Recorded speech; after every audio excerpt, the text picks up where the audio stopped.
지지난주부터 교회와 MZ세대라는 이름으로 수요 성경대학을 하고 있고 오늘이 마지막 시간이 될 것 같습니다. 뭘 또 아쉬워하시나요? 가식적인 거 굉장히 티나십니다. 네, 3주 만에 사실은 끝낼 수 있는 내용은 아니지만 그렇다고 해서 또 3주 만에 못 끝내냐 그건 또 아닌 것 같거든요. 참고로 마지막 시간이 되어서야 인사드리는 것 같은데 저는 이 책을 참고로 했습니다. 요즘에는 유튜브 보니까 막 이렇게 하던데 한국교회 3040 트렌드라는 책으로 이제 강의를 많이 준비를 했고 이제 MZ세 첫 시간에도 말씀드렸지만 MZ세대를 가지고 제목은 잡았다마는 그만큼이나 중요한 게 우리 지금 여기서 들으시는 분들 대부분 작년부시니까 우리 작년부의 막내 세대인 3040 세대를 우리가 잡아야 하지 않겠나, 그들을 위해서 고민해야 하지 않겠나 라는 생각 때문에 이렇게 3040 세대를 좀 중점으로 강의를 펼쳐나가려고 그렇게 준비를 했습니다. 자, 오늘은 이제 3040 세대가 직장에 대해서 느끼는 것들과 그것이 신앙이 어떻게 연결이 되어 있는가, 또 가정, 특별히 자녀 교육에 대해서 또 어떻게 생각을 하고 있는지, 또 어떤 분위기를 가지고 있는지, 우리가 또 어떻게 도와야 할지를 함께 고민하는 시간이 되었으면 좋겠습니다. 먼저 3040 세대의 직장과 신앙이라는 제목으로 할 텐데, 여러분 3040 세대와 흔히 말하는 기성세대, 베이비부머 세대, 그러니까 3040 세대보다 윗세대인 여러분들, 기분이 죄송합니다. 기성세대가 나쁜 말은 아니잖아요, 그죠? 나쁜 말 절대 아닙니다. 여러분들과 3040 흔히 말하는 지금 MZ세대, 3040 세대라고 하는 사람들의 직장에 대한 태도, 직장관이라고 해야 할까요? 제일 큰 차이가 뭘까요? 직장에 대해서 제일 차이가 큰 부분이 뭘까요? 직장에 대한 생각, 직장에 대한 관념, 개념 이런 것들에서 제일 크게 차이가 나는 게 뭘까요? 네? 개인주의, 평생 직장, 또 생각나는 대로 한번 이야기해 주시면 좋을 것 같아요. 답은 없어요. 사람마다 다르기도 하고 그렇기 때문에 정답은 없지만은 제가 드리고 싶은 말씀이 있기는 있어요. 뭘까요? 뭐가 다르다고 생각을 하세요, 혹시? 네? 워라밸을 따진다. 그쵸? 6시 칼퇴하라고, 6시 퇴근 시간이라고 해서 눈시 없이 딱 정확하게 6시 땡땡 땡땡째 퇴근하는 거, 그런 거. 또 뭐가 있을까요? 네? 그렇죠. 거쳐가는 곳, 평생 직장이라고 하는 그 이야기. 또 뭐가 있어? 대부분 지금 이야기를 들어보니까 두 갈래로 나뉘는 것 같아요. 첫 번째는 개인주의가 심하기 때문에 직장보다는 개인의 생활을 따진다. 그 다음에 두 번째는 개인주의라기보다는 이 직장이, 우리가 기성세대가 생각하기엔 직장 한번 딱 잡으면 적어도 한 10년, 20년, 그죠? 특별한 일이 있지 않고서야 직장을 바꾸지 않고 직장에 평생 충성하는, 약간 충성심이라고 해야 할까요? 이런 것들에 대한 차이가 있는 것 같습니다. 근데 이 전체적인 어떤 통계나 또 이런 설문조사나 이런 것들로 봤을 때 제일 큰 차이는 뭐냐면, 기성세대에게 직장은 생계의 수단이었어요. 먹고 사는 문제가 직장에 달려 있었어요. 근데 지금 3040 세대들은 특별히 더 나이가 낮아지면 낮아질수록 직장이라고 하는 것은 어떤 나의 커리어를 위한, 나의 빌드업을 위한 한 가지 도구, 수단에 불과하다는 거예요. 근데 여러분, 사실상 직장이 없으면 먹고 살 수가 있나요, 없나요? 먹고 살기가 힘들죠. 근데 지금 3040 세대들은 어떻게 생각을 하냐면, 예를 들면 이런 겁니다. 극단적인 예를 한번 들어보자면 1년 일하고 6개월 놀고 1년 일하고 6개월 놀고, 이런 사고가 충분히 가능하다라는 거예요. 우리가 생각할 1년 일하고 6개월 놀고가 세상에 무슨 그런 말도 안 되는, 그죠? 말도 안 되는 건데 지금 세대들은 충분히 그런 사고가 가능하다라는 거예요. 물론 현실적인 요건들이 있었겠죠. 정규직이라든지 이런 것들이 안 되고 1년 계약직들이 원체 많아지다 보니까 1년을 해도 퇴직금의 그 최소 요건은 만족이 되잖아요, 그죠? 그런 것들 때문에 여러 가지 요인이 있겠지만은 직장이라고 하는 것이 나의 생계의 수단이야, 아니라는 거예요. 직장 조금 못 살고 해도 내 삶이 만족이 되면 이 직장의 어떤 생계의 수단으로서의 부분을 조금 포기할 수 있다라는 겁니다. 그렇기 때문에 퇴사가 너무 당연하다, 가볍다라기보다는 퇴사가 얼마든지 가능해지는 거예요.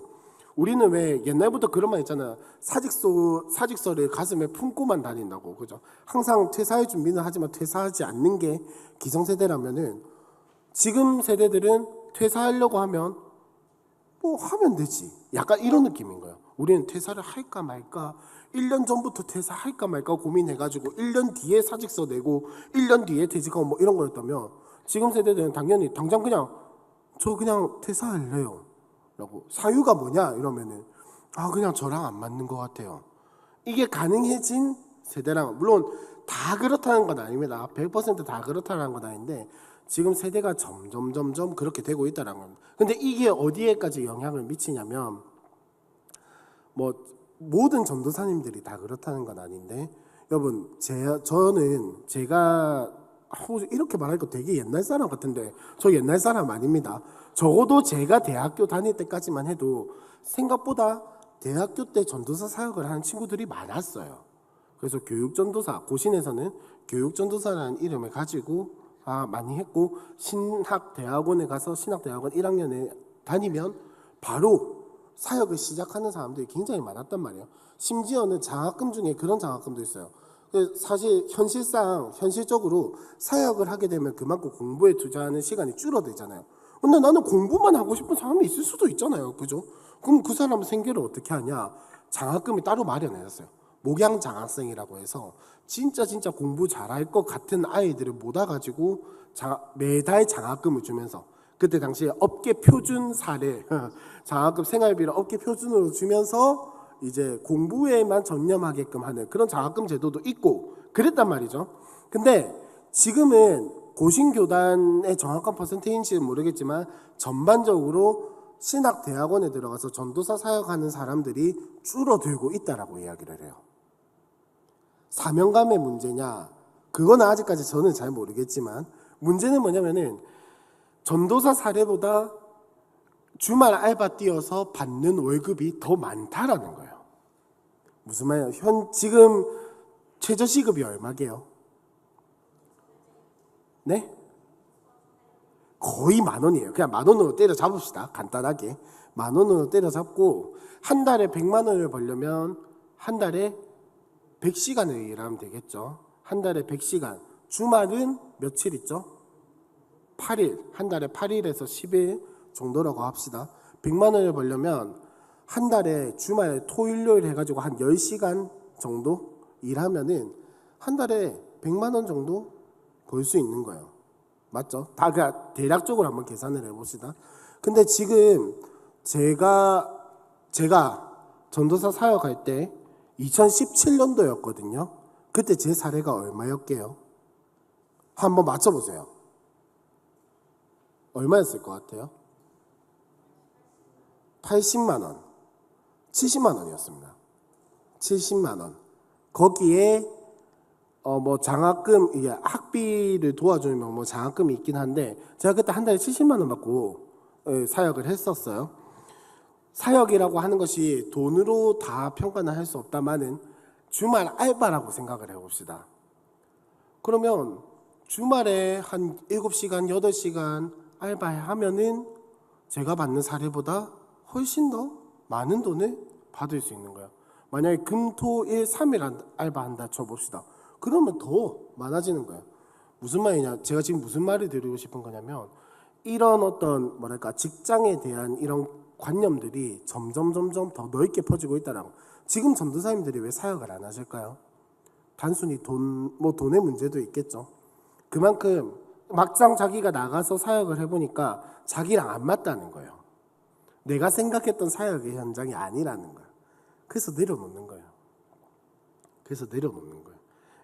물론 그분들의 사명이 약하다, 그분들이 뭐 어떠다, 저는 그런 이야기를 드리고 싶은 게 아니라, 지금 이야기를 하려고 하는 3040 세대의 직장관이라든지 이런 것들이 점점 퍼지고 있다는 거예요. 퍼지고 있고 세대가 계속해서 흘러가고 있다라는 거를 우리가 조금 심각하게 생각을 해야 하지 않나라는 차원에서 전도사님들이 이야기를 한 것이지, 그분들이 뭐 못됐다 뭐 잘못했다 저 평가를 하고 싶은 이야기는 아니었습니다. 오해는 말아주시고, 어쨌든 지금 3040 세대에게 직장이라고 하면은 아까 말씀드렸던 것처럼 나의 어떤 개발 수단이기도 하지만은 가장 큰 스트레스 거래예요.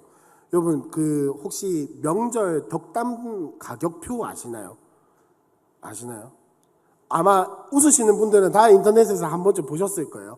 예를 들면 이런 겁니다. 너 언제 취업하니? 이런 말 하면 3만 원 주고 시작해야 돼요. 언제 결혼하냐 하면 한 10만 원 주고 물어봐야 한다는. 무슨 말이냐면은 그만큼 그런 말들에 너무 시달린다라는 거예요. 근데 또 반대로 생각을 해보면요, 지금 여기에 앉아 계신 분들 절반 이상이 이제 기성세대라고 봤을 때 여러분들도 다 명절에 가면은 가가지고 아이고 야 니 언제 결혼할래? 언제 취업할래? 언제 졸업하노? 니 월급 얼마고? 뭐 이런 소리 뭐 수도 없이 들어보셨을 거예요. 그죠? 이게 빈도수가 줄어들었다라고 저는 생각은 안 해요. 이게 사람마다 뭐 명절 이제 세대가 흘러가면 흘러갈수록 뭐 질문이 더 심해진다, 많아진다 이런 거라기보다는 점점 그런 것도 이제 스트레스로 다가온다라는 거. 옛날에는 그냥 웃으면서 허허 때가 되면 하겠죠 이렇게 웃으면서 넘길 수 있었던 것들이 이제는 점점 스트레스라는 거예요. 왜? 지난번에도 말씀드렸지만은 지금 여러분 취업률이 물론 눈이 높아져서 그런 것도 있겠지만 취업률이 정말 극악이에요. 극악. 정말 취업하기 힘들어요. 취업하기가 힘들고 어떤 회사에 들어간다는 것 자체가 너무 이제는 어려워진 시대에, 지금 지난번에도 말씀드렸잖아요. 지금 대학생들은 방학 때 알바를 하는 게 아니고 조금 공부를 잘한다든지 취업에 생각이 있는 친구들은 방학 때 알바하는 게 아니라 스펙을 쌓으러 가요. 평소에 학기 중에 알바를 하고 학기 중에 일하고 공부하고 방학 때는 스펙 쌓으러 가거나 자기 뭐 개발을 하거나 영어 공부를 하거나 뭐 하여튼 여러 가지 것들을 한단 말이죠. 이런 사회에서 그렇게 살아도 4년을 살아도 취업이 보장되지 않는 게 지금 세대란 말이에요. 그걸 뚫고 취업을 한 게 3040 세대라는 겁니다. 3040 세대예요. 근데 직장에서 또 웃긴 게 뭐냐면은 30은 좀 덜한데 40 세대, 지금 40대 분들은 지금 어느 직장을 가도 대부분 자리가 약간 중간 관리자급 혹은 연결 다리, 허리춤쯤 된단 말이에요. 근데 40대 분들은 대부분 보면 기성세대와 굉장히 밀접해 있어요. 굳이 이 3040 세대가 30과 40으로 나뉘었을 때 30은 MZ 쪽에 가깝다면 40은 그래도 기성세대 쪽에 가까워요. 자, 그러면 여기서 문제가 뭐냐? 40 세대는 딱 취업을 했을 때 그 밑에서부터 보고 자라온 게 뭐냐? 기성세대의 방식이에요. 수직의 구조, 명령과 어떤 이런 것들에 대한 구조인데, 밑에서 이제 자기가 중간 관리자가 되거나 임원이 되고 나니까 밑에서 치고 올라오는 애들은 어떤 애들이에요? MZ랑 가까운 애들이란 말이에요. 그러니까 수평적인 구조, 개인주의적인 성향 이런 것들이 굉장히 강하단 말이에요. 그러면 내가 보고 배운 문화는 기성세대의 문화인데 지금 직장은 다른 물이 치고 들어오려고 있는 거예요. 그러니까 40세대도 지금 직장에서 엄청나게 스트레스를 받고 있고 30세대도 아까 말씀드린 것처럼 그 어려운 취업난을 뚫고 이제 딱 취업을 했단 말이에요. 근데 내가 살아온 문화와 기업의 문화가 달라. 이제 미치는 거예요. 30세대와 40세대가 점점 미쳐가기 시작하는 거예요. 왜? 30과 40의 문화도 다른데 기업은 문화가 지금 바뀌어 가고 있는 상황이니까. 그러니까 이제 직장 생활이라고 하는 것이 물론 버텨내야 하는 것도 있겠죠. 하지만 이런 세대 간의 차이 때문에 점점 머릿속이 복잡해지는 거예요. 그래서 1-1번 3040 세대에게 가장 스트레스는 뭐냐면은 직장 사회생활이라고 합니다. 통계가 그렇게 나온대요. 설문조사를 하면 한 몇 년 전까지만 해도 제일 스트레스가 뭐였냐? 2022년까지만 해도 취업 문제가 제일 스트레스였대요. 그러니까 대학생일 때 취업을 준비하고 있을 때가 제일 스트레스였다라는 거죠. 근데 지금은 취업하고 나서가 문제라는 겁니다. 직장 생활을 하고 사회생활을 하고 있는 게 너무나도 스트레스라는 거예요. 자, 그 이유가 뭐냐? 4가지 정도로 추릴 수 있다고 하는데, 첫 번째는 뭐냐면은 이제 직장 초년생으로서 준비 및 경험 부족이다라고 합니다. 뭐 사실은 당연한 거죠. 당연한 건데 사회도 용납을 못하고 자신도 용납을 못하는 거예요. 자, 예를 한 가지 들어볼게요. 여러분, 토익 아시나요? 토익 다들 들어보셨죠? 대충 뭐 이제 그 영어 실력의 표준이라고 하는. 근데 사실 토익을 잘한다고 해서 영어를 잘하는 건 아니에요. 저는 토익 점수가 굉장히 낮습니다. 제가 토익을 잘하는 건 아니지만 왜 이런 이야기를 하냐면, 토익이라고 하면은 그 비즈니스 관련된 용어들이거든요. 경제, 어떤 교류 이런 것, 경제적인 교류 이런 것들에 대한 영어인데, 전혀 다른 분야의 영어를 사용하는 업계에 가면은 토익 점수가 소용이 있을까요? 근데 우리나라는 유독 토익 점수를 굉장히 높게 쳐요. 유독.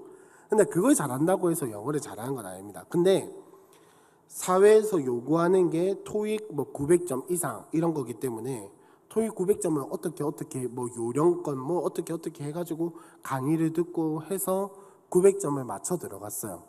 근데 회사에서 뭘 요구를 할까요? 영어를 잘하기를 요구를 한단 말이에요. 왜냐? 토익 900점 이상 되면은 영어를 어느 정도 잘한다라고 생각을 하기 때문에. 근데 실제로 그걸 준비한 사람들은 영어를 잘해서 맞은 게 아니고 토익 시험을 잘 보는 방법을 배워서 900점을 만들어낸 거예요. 괴리감이 이미 생기는 거죠. 직장에선 영어를 잘하라고 요구를 하고 나는 스펙을 위해서 시험을 잘 봤을 뿐이고, 여기서부터 이미 충돌이 생기는 거예요. 충돌이 생기는 거예요. 지금 무슨 말을 하고 있는 거냐면, 사회는 이런 스펙을 요구해서 취업하는 사람들이 만들어서 들어갔어요. 들어갔는데 실제로 이걸 써먹고 뭐 이렇게 하려면 시간이 필요하잖아요. 그죠? 근데 이 들어온 사람들은 준비가 안 되어 있고, 사회나 직장에서나 기업에서는 이거를 잘하기를 요구를 하고 있고. 근데 여기까지는 그래도 이 3040 세대만의 문제가 아니라 기성세대 여러분들도 다 그런 시절을 겪으셨잖아요. 그죠? 내가 뭐 저희 아빠 이야기해서 죄송한데, 저희 아버지가 동아대학교, 그때 당시에 동아대면은 그래도 나쁘지 않은 대학교였잖아요. 수학과를 나오셨단 말이에요. 동아대학교 수학과. 그래가지고 군대를 암호병을 들어가셨대요. 그 아빠 총 몇 번 잡아봤는데 이러니까 5손가락 안에 꼽는다더라고요. 그게 군인이가 하니까 군인이지라고 하시더라고요. 뭐 아무튼 암호병을 들어가셨는데, 암호병 들어간다고 해서 뭐 다 암호를 잘 푸나요? 수학했다고 해서 다 암호를 잘 푸나요? 그런 거 아니잖아요. 그러니까 지금 사회가 이런 것들을 요구하고 있다라고. 야, 니 수학과 나왔잖아. 수학 잘하면 이것도 잘해야지. 야, 니 뭐 전공했잖아. 이거 잘해야지. 이런 것도 근데 이거는 지금 세대만의 문제가 아니라 여러분들도 이미 겪으셨던 문제라고 생각을 합니다. 자, 그 다음을 한번 봅시다. 다양한 인간관계에서의 어려움을 겪고 있다. 이건 나중에 이야기할 이제 세대 차이와도 이제 어느 정도 연결이 되는 그런 부분인데, 지금 뭐 아시겠다마는 지금 세대의 사람들은, 지금 3040 세대라고 이야기를 하는 이때는 뭐랄까요, 인간관계나 이런 것들에 대해서 자아나 이런 것들이 자신의 것이 조금 더 드러나고 자신의 자아가 표출이 되기 원하는데, 위의 세대에서 직장 생활할 때 인간관계는 뭡니까? 무조건 상사한테 맞춰야 돼요. 무조건 상사. 지금 잘했다 잘못했다가 아니라 문화가 그렇게 흘러왔다는 겁니다.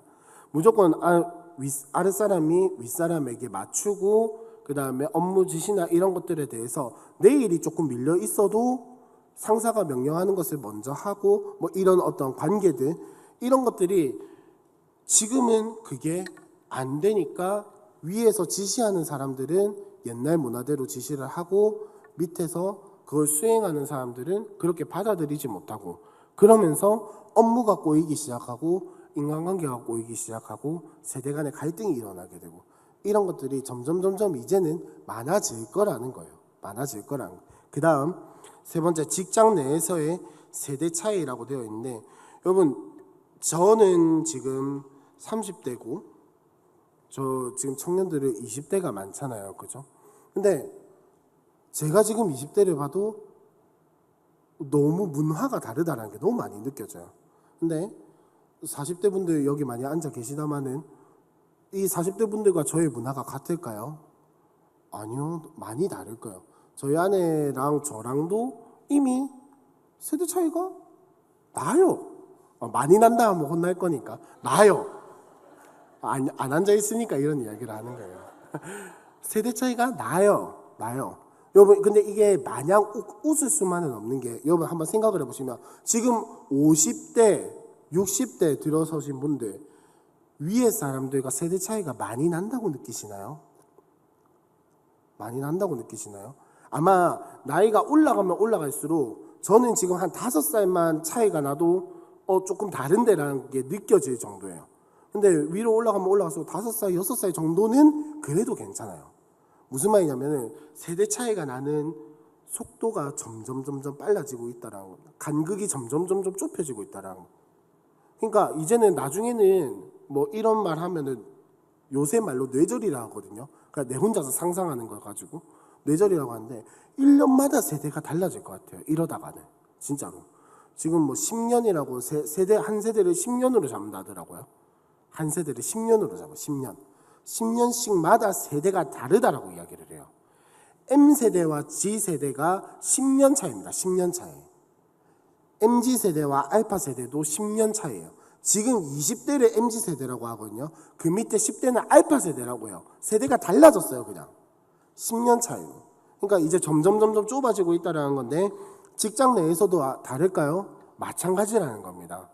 마찬가지라는 거예요. 그래서 제가 그림으로는 준비를 안 했는데 자, 대학 진학 혹시 여기서 7, 80년대 대학교 다니신 분은 손 드시면 좀 그거 하니까 마음으로 손을 들어주시고 자 여기에 또 보면은 90년대에 대학을 다니신 분들도 계시고 2000년대에 대학을 다니신 분들도 계실 거예요.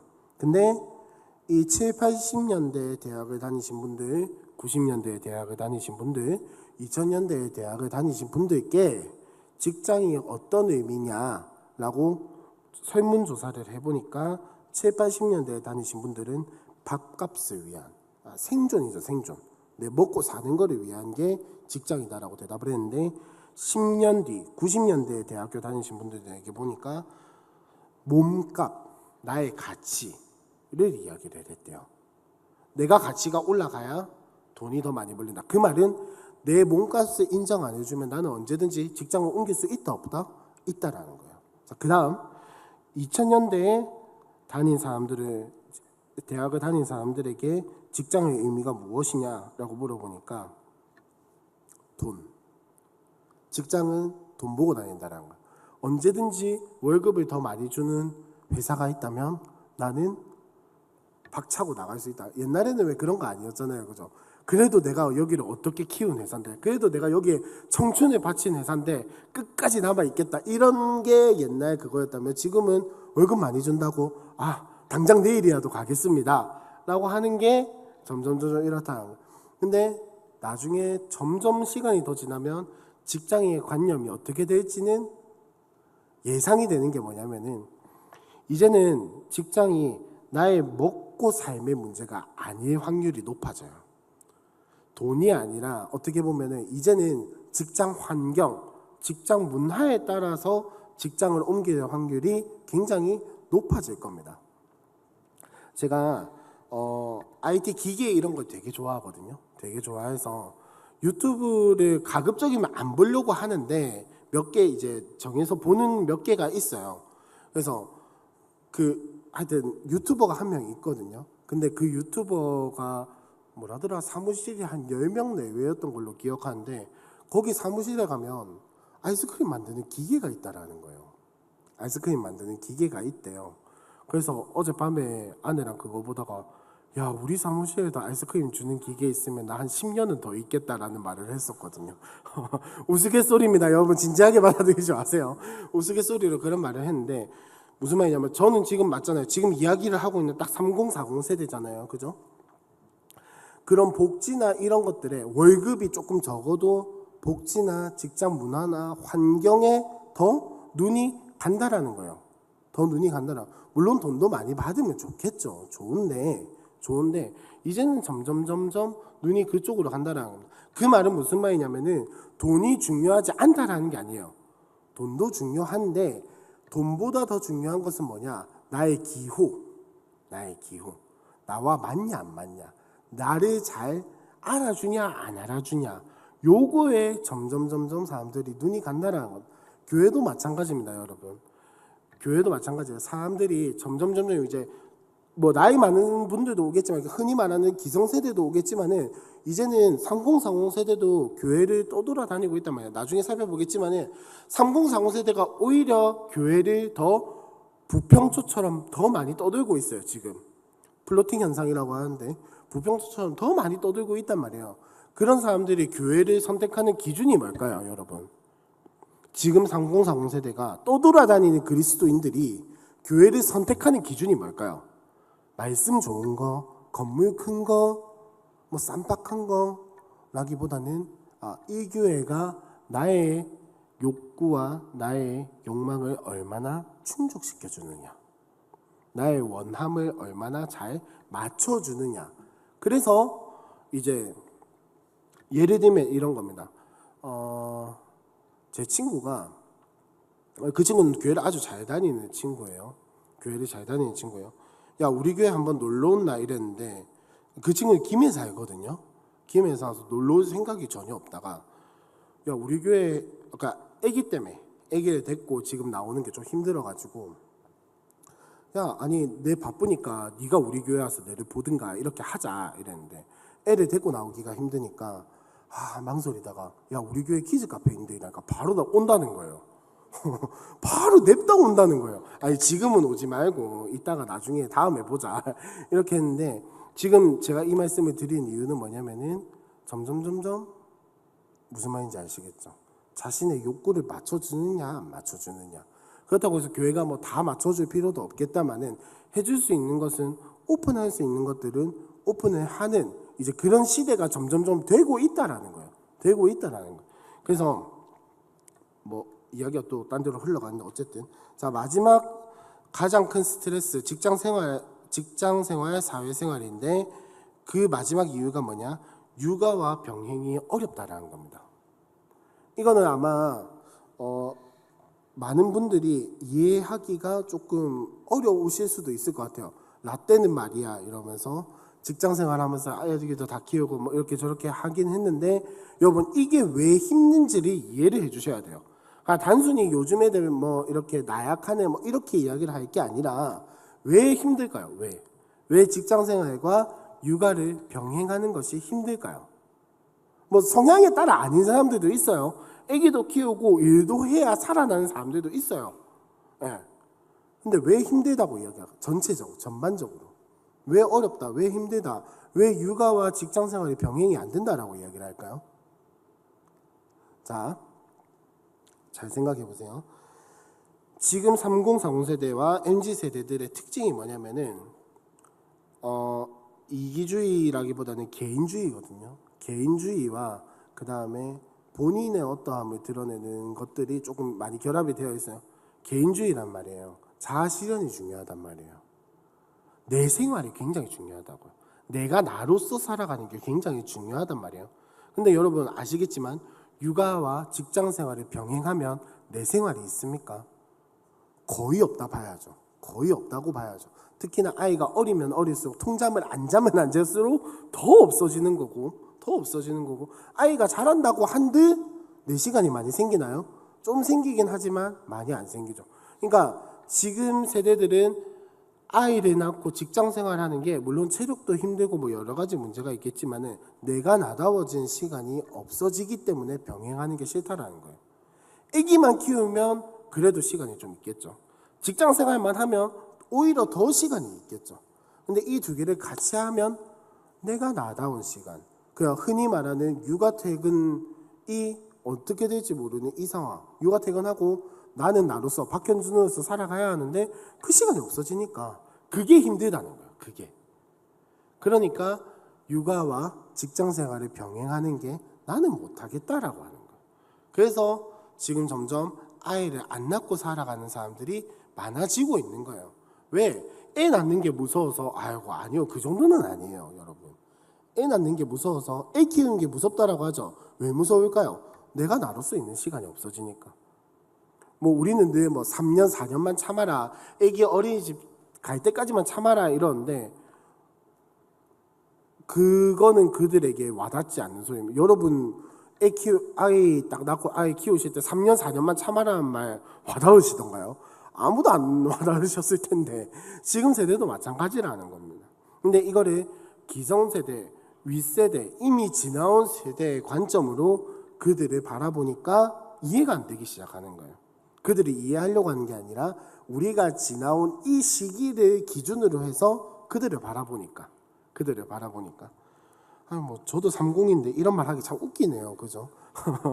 웃기긴 한데 자 어쨌든 그러면 교회는 그리고 기성세대 우리는 어떻게 이들을 도와줄 수 있을 것인가? 첫 번째, 일과 사명에 대한 긍정을 심어줘야 합니다. 우리 저거 절대 긍정 오랫동안 했잖아요. 그죠? 제가 왜 이걸 다시 들고 왔냐? 그 지긋지긋한 시간을 끝내고 왜 다시 또 긍정을 들고 왔냐? 뭐 싫다는 이야기 아닙니다. 왜 그 다시 들고 왔냐? 무슨 말이냐면 여러분 이 직장 생활이 지금 힘들다 이런 이야기들 중에서 한 가지 이 3040 세대에게 직장 생활에 대해서 빠져 있는 이유가 하나 있었어요. 뭐냐면은 직장을 왜 다녀야 하는지에 대한 생각이 별로 없다라는 겁니다. 무슨 말이냐면은 직장을 내가 그리스도인으로서 직장을 다녀가지고 이 직장에서 빛과 소금의 역할을 하겠다. 내가 이 직장에서 사명자의 역할을 감당하겠다. 이 직장 또한 하나님이 주신 것이기 때문에 이곳에서 하나님 나라를 이루면서 살아가겠다라는 인식이 있다면 직장 생활이 더 이상 고통스러운 것이 아니라 사명을 이루어가는 자리라는 겁니다. 이건 우리에게도 마찬가지예요. 그러나 이제 3040 세대에게는 더 이런 것들이 필요하다라는 겁니다. 왜냐하면은 여러분 아시겠지만 특히 우리나라에서는 그런 말이 참 많은데 우리나라에서 사업을 하려면 이러면 전 진짜 동의를 하는 부분 중에 하나가 뭐냐면 우리나라에서 사업을 하려면 범법하지 않고는 사업하기가 참 힘든 것 같아요. 특히나 돈을 잘 벌려면 사업에서 돈을 좀 벌려면 탈세도 좀 해야 하고 좀 법도 이렇게 유도리 있게 잘 돌려서 해야 하고 범법도 좀 하고 때로는 눈 가리고 아웅식의 생활도 좀 해야 하고 때로는 양심에 좀 찔리긴 한데 그래도 눈 딱 감고 그냥 해야 하는 그런 상황들이 참 많단 말이죠. 근데 지금 3040 세대들 특히나 더 어린 세대들은 어떤 시대냐면은 여러분 지금 어린 아이들 그러니까 중학교, 초등학교 이런 아이들이 어떤 아이가 왕따 당하는지 혹시 아세요? 튀는 아이들이 왕따 당해요. 튀는 아이들. 무슨 말이냐면은 예를 들면 이런 겁니다. 반 분위기가 대체적으로 다 착해요. 근데 저 같은 아이가 있어서 야자를 째타칩시다. 야자를 도망쳤다 합시다. 그러면 그게 왕따의 사유가 되는 거예요. 왜? 지금 세대는 집단적으로 그걸 응징하려고 하거든요. 집단적으로. 그래서 왜 요즘에 보면은 무슨 사건 사고가 일어난다 이러면은 온 인터넷이 난리가 나요. 그리고 대부분 보면 양갈래로 밖에 나뉘지 않아요. 잘했다 잘못했다 이런 식으로 둘이 항상 집단적으로 붙어서 싸우거든요. 개인의 이런 사건 사고가 일어나면 개인의 의견이 중요하다기보다는 집단이 함께 나서서 한 사람을 응징하려고 하고 예를 들면 성범죄자가 뭐 A 씨라고 딱 했다. 성범죄자 A 씨다 이러면은 온 동네 방네 인터넷 사람들이 다 모여가지고 저 사람이 누굴까, 저 사람의 SNS 계정은 뭘까, 저 사람의 집은 어딜까, 저 사람의 나이는 어딜까, 이름은 뭘까 이런 거 다 해가지고 인터넷에 폭로해버려요. 경찰이 뭘 하기도 전에 이미 다 그 개인 신상 정보를 다 털어가지고 퍼뜨린단 말이에요. 왜 그렇게 할까요? 나랑 전혀 상관이 없는 사람임에도 불구하고 그렇게 한다는 거예요. 왜? 집단이 나서서 응징을 해야 하거든요. 지금 이 이야기를 왜 하고 있냐면 자 이런 아이들이 왕따를 당하는 시대가 점점 열리게 될 것이고, 특이한 아이들 혹은 튀는 아이들. 그래서 요즘 애들한테 뭘 물어보면, 지금 저희 중고등부 애들한테 만약에 만나게 되면, 야 오늘 기분이 어떠니라고 물어보면 제가 장담하는데 80%는 잘 모르겠는데요 라고 대답할 거예요. 왜? 튀면 안 되거든요. 거기서 내가 뭐 어떻다 이런 거를 주장을 딱 해버리면은 아이들에게 은따의 대상, 왕따의 대상. 아 쟤는 좀 이상해. 쟤는 왜 저렇게, 지금 애들 말로 나대. 쟤 왜 나대는데? 이렇게가 되는 거예요. 그러니까 뭐만 물어보면 몰라요. 그냥 그래요. 잘 모르겠어요. 뭐 아무 생각 없는데요. 라고 대답을 하게 되는 거예요. 그러니까 몰라요. 잘 모르겠어요. 뭐 아무 생각 없는데요 라는 말을 들어도 너무 크게 노여워하지 마시고 그냥 그런 애들이구나 라고 생각을 하시면 돼요. 근데 잘 안 되더라고요. 저는 맨날 화가 나는데 뭐 어쨌든. 자, 이런 시대들이 계속해서 흘러가게 되면은 직장 생활도 잘 모르겠는데요가 되는 거예요. 잘 모르겠는데요. 그냥 다니니까 다니는 건데요. 라고 하면은 그냥 시대에 휩쓸려 가서 직장이 하나님이 보내신 곳이 아니라, 하나님이 보내신 자리가 아니라 그냥 다니는 곳이 되는 거예요.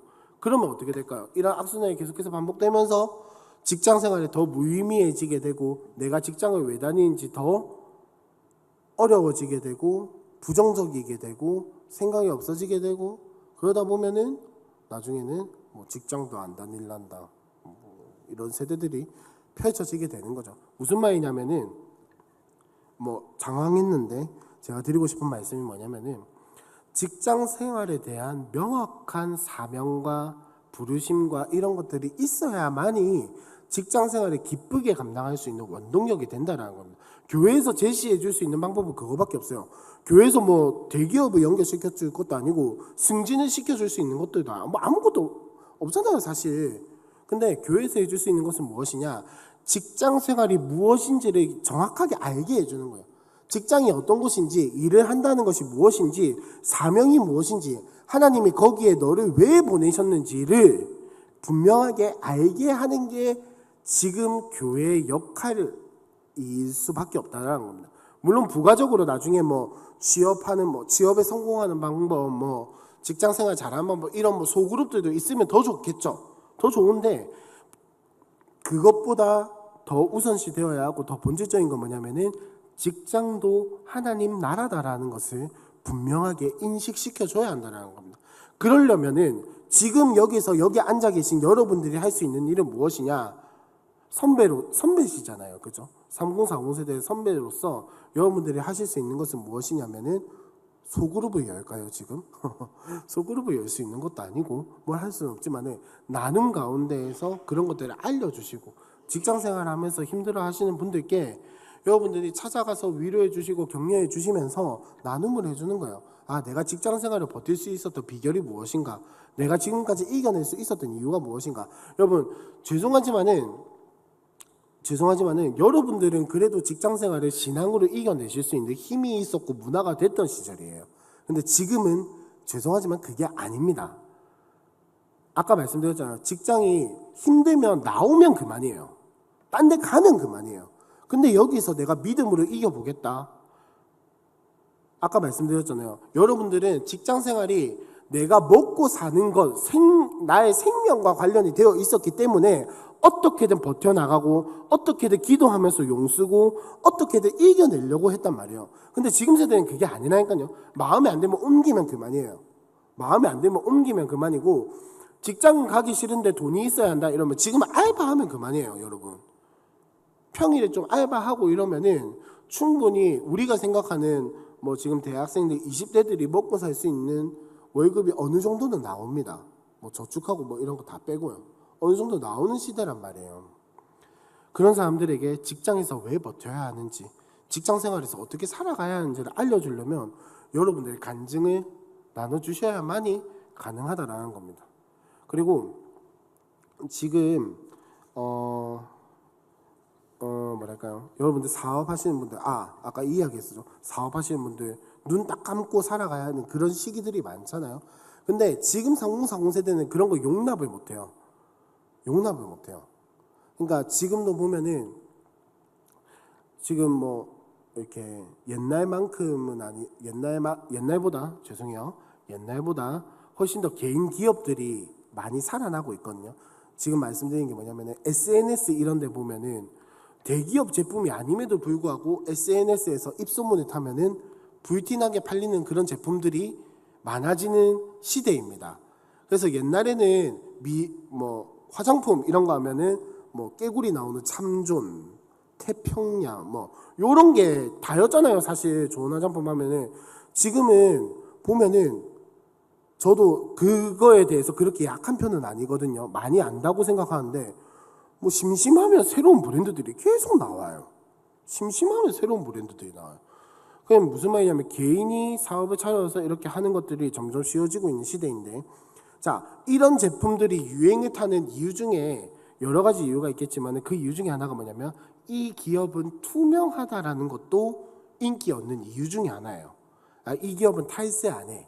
실제로 탈세를 하든 안 하든이야 관계없이 이미지 메이킹이 이 기업은 깨끗하다, 이 기업은 범법 행위가 없다 이러면은 인기를 타는 추세입니다. 실제로 그렇고 아니고는 문제가 아니에요. 실제로랑 상관없이 이미지가 그렇게 되면은 그렇다는 건데, 무슨 말이냐면은 옛날에 여러분들 세대 그리고 기성세대들은 직장에서 조금 부조리한 것들이나 조금 눈 가리고 아웅하는 것들이나 이런 것들이 있어도 내가 그리스도인으로서의 양심이 조금 찔리는 일이 있어도 어떻게든 버텨냈어요. 그냥 어떻게든 그냥 뭐 따라가기도 하고 뭐 때로는 그냥 뭐 이렇게 하기도 하고 하면 피하기도 하고 하면서 어떻게든 버텨냈단 말이에요. 근데 지금 3040 세대는 거기에 대한 해답을 원해요. 내가 참는 게 아니고 여기서 내가 어떻게 해야 할 것인가, 도대체 우리 회사는 왜 이런가, 이런 것들에 대한 해답을 교회에서 제시해 주기를 원하는 거예요. 무슨 말이냐면은 여러분들에게 이런 질문을 할 때가 올 거예요. 아니 선배님, 우리 회사에서 오염수를 강물에다가 몰래 방출을 하는데 이 회사를 나와야 합니까? 있어야 합니까? 라고 물어볼 거예요. 여러분들은 뭐라고 답하시겠습니까? 회사 나오라고 하실 거예요? 아니면 있으라고 하실 거예요? 참 대답하기 애매한 질문이죠. 괜히 나오라고 했다가 걔가 취업 못 돼가지고 막 계속 고민하면서 뭐 어렵게 살면은 괜히 내 마음이 질리고, 그렇다고 그냥 있으라고 하자니 되게 신앙 없는 선배 같고 되게 애매한 상황이잖아요. 근데 앞으로 점점 젊은 세대들은 이런 것에 대한 해답을 교회에게, 선배님들에게 요구를 할 거예요. 점점 더. 그럼 여러분들은 그때 뭐라고 대답을 하시겠냐? 라는 질문을 드리는 겁니다. 그래서 일과 사명에 대한 긍정이 필요하다라는 거예요. 일과 사명에 대한 긍정이 필요하다. 비록 내가 있는 이 자리가 지금은 이럴지라도 하나님께서 이 하나님 나라 이 내 직장, 내 보내신 직장 가운데 하나님이 행하실 일이 있다면, 내가 그걸 믿는다면 나를 통해서 이 직장을 바꾸어 나가실, 내가 있는 이곳이 이 직장을 위한 사명의 자리다라는 것을 깨닫게 된다면 거기서 어떻게 해야 할지 조금 더 결이 잡혀 나간다라는 거죠. 무슨 말이냐면은 여러분, 지금 교회에서 3040 세대가 직장 때문에 고민하고 있는 거 해결해 줄 수도 있겠죠. 그런 부분도 해결해 줄 수도 있겠지만 그 문제를 해결해 주는 것보다 더 중요한 것은 그의 정체성, 그의 가치관, 그가 바라보는 하나님 나라가 어떤 곳인지를 알려주는 것이 훨씬 더 그들에게 해답이 된다는 겁니다. 지난주에도 말씀드렸지만 생각보다 영적인 해답을 원해요. 3040 세대는 지금 뭐 애기 엄마들, 애기 아빠들 뭐 이렇게 이야기하시는 그 나이대 분들이 되게 뭐 키즈 카페 보고 오는 것 같고 놀이치료실 보고 오는 것 같고 풋살장 보고 오는 것 같지만 생각보다 그들의 마음속에는 영적인 해답을 갈구하는 마음이 크다라는 겁니다. 지금 청년들도 마찬가지예요, 여러분. 지금 청년들, 제가 청년들이 요즘 되게 열심히 하잖아요, 그죠? 그 이유 중에 하나가 저는 그들의 예배라고 생각을 해요. 제가 지난 주일 말고 그 전 주일에 3부 예배 설교였거든요. 들어가 보면 설교를 해보면 정말 열심히 들어요. 열심히 듣고 열심히 찬양하고 열심히 예배해요. 왜? 하나님에 대한 반응이 있으니까. 생각보다 영적인 해답을 추구한단 말이에요. 교회에서 노는 것 때문에 오지만은 그 마음속 깊은 곳에는 자신의 어떤 문제들을 해결하기 위한 영적인 답을 갈구를 하고 있다는 것을 우리가 놓치면 안 된다는 겁니다. 캐치해야 돼요. 그거를 그냥 표면적인 문제만 해결해주고 끝나는 것이 아니라 그에 대한 하나님의 마음이 무엇인가, 그에 대한 예수님이라면 어떻게 하셨을까, 이런 질문들에 대한 해답이 우리 가운데 있어야만이 그들에게 이제 교회가 어떤 곳인지를 알려줄 수 있다는 거죠. 예수 믿는 게 무엇인지를. 그 다음 2번이 뭐냐면은 삶으로 살아갈 수 있도록 교육을 해줘야 합니다. 무슨 말이냐면은 지금 3040 세대는 사실은 별도 어떤 따로 부서가 없어요. 그죠? 작년부에 올라온, 우리 교회뿐만 아니라 다른 교회들도 마찬가지지만은 3040 세대가 결혼해서 작년부에 딱 올라오는 순간, 지난번에 말씀드렸던 남전도회, 여전도회 이런 데 들어가면서 그냥 내나 똑같은 아줌마 아저씨들이랑 똑같은 취급을 받고 있단 말이에요.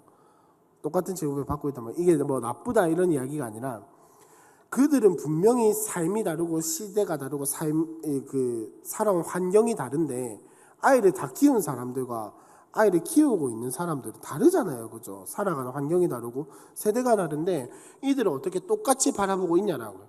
우리는 뭐 유치부, 영아부, 유치부, 초등 1부, 초등 2부, 중고등부, 뭐 청년부도 청년대학부, 뭐 또 삼청년부, 뭐 이렇게 다 나뉘어서 다 그에 맞게 해주고 있는데 작년부로 올라오는 순간 없어요. 작년부 끝, 작년 1, 2부 끝, 뭐 누구 팀 끝. 근데 그게 뭐 세대 때문에 나누는 건 아니잖아요. 그러니까 3040 세대는 분명히 다른 부서가 있으면 훨씬 더 힘을 얻고 달려갈 수 있다라는 겁니다. 근데 만약에 그런 여건이 안 될 수도 있잖아요. 그죠? 그런 여건이 안 된다면 교회에서나 선배님들께서 이런 것들을 살아갈 수 있도록 알려줘야 하고 가르쳐줘야 하고, 그래서 신앙의 선배들이 교회에 필요하다라는 겁니다. 왜냐하면은 제가 다녔던 모교회는 그래도 제법 오래된 교회거든요. 그래도 몇십 년은 된 교회인데 그때 제가 신앙생활을 어떻게 배웠나를 생각을 해보면 누가 그 교회는 소그룹이고 뭐가 아무것도 없었어요. 아무것도 없었어요. 신앙생활을 배울 수 있는 길은 딱 하나였어요. 선배들이 어떻게 하는가. 딱 그거 보고 배웠어요. 뭐 성경 공부, 뭐 이런 거 제자 훈련 이런 거 아무것도 없었어요. 뭐 있었어도 제가 참여를 안 했겠지만 전 참여를 안 했겠지만 아무것도 없었어요. 근데 뭐 예배팀으로 뭐 예배하고 뭐 그다음에 교사로서 섬기고 이런 것들을 어떻게 배웠냐? 다 선배들이 어떻게 하는가. 그거 배우고 배웠단 말이에요. 3040 세대를 위한 우리가 뭐 그들만을 위한 어떠함을 당장에 해줄 수 없다면 신앙의 선배들이 어떻게 살아가는지를 보여주는 것이 교회 내에 필요하다라는 겁니다. 물론 뭐 너나 나나 똑같은 죄인이다 이런 것도 필요하겠지만은 야, 삶을 살아가는 방식은 바로 이런 거야. 신앙으로 살아가는 거. 아까 말씀드렸던 직장 생활에 어려움이 있어도 신앙으로 뚫고 나가는 거. 그게 어떤 건지는 여러분들의 삶의 간증과 여러분들의 삶의 모습으로 보여주시는 게 이들에게는 큰 도움이 된다는 겁니다. 그게 가벼운 일이 아니에요, 여러분. 그런 것들이 그들에게 큰 도움이 된다라는 겁니다. 그리고 할 수만 있다면 뭐 이제 뭐 우리 교회로 치면 소그룹 같은 것들이 있겠죠. 예를 들면 지금 궁금해하는 게 뭘까요? 집을 사는 게 성경적인가? 전세로 사는 게 성경적인가? 뭐 장난입니다, 여러분. 진짜한 거 아니에요. 예를 들면 이런 것들에 대한 영적인 해답을 줄 수 있는 소그룹도 할 수만 있다면 운영해야 한다는 거. 예를 들면 이런 겁니다. 여러분은 투자를 어느 정도 선까지 하는 게 맞다라고 생각하세요? 예수 믿는 사람들이 투자와 투기의 차이에 대해서 그리스도인은 투기를 하면 안 되는가? 왜 안 되는가? 그냥 하지 말라고 하니까 안 하기는 하는데 아까 말씀드렸잖아요. 해답을 원한다고. 그냥 하지 말라는 걸 원하는 게 아니라 해답을 원한다는 말이에요. 그러면 투기하지 마 이러면 우리는 그냥 그냥 하면 안 되는 거구나, 나쁜 거구나 이러고 넘어가는데 그들은 왜 안 되는지, 투기가 뭔지, 투기가 왜 성경적이지 않은지, 왜 이게 하나님 나라와 어긋나는지 이 답을 원한단 말이에요.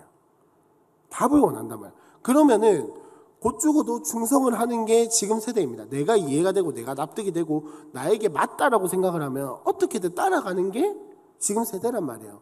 교회에서 이런 영적인 해답을 줄 수 있느냐, 이것이 바로 다음 세대를 위한 우리의 준비해야 할 점이라는 겁니다. 그렇다는 겁니다. 네.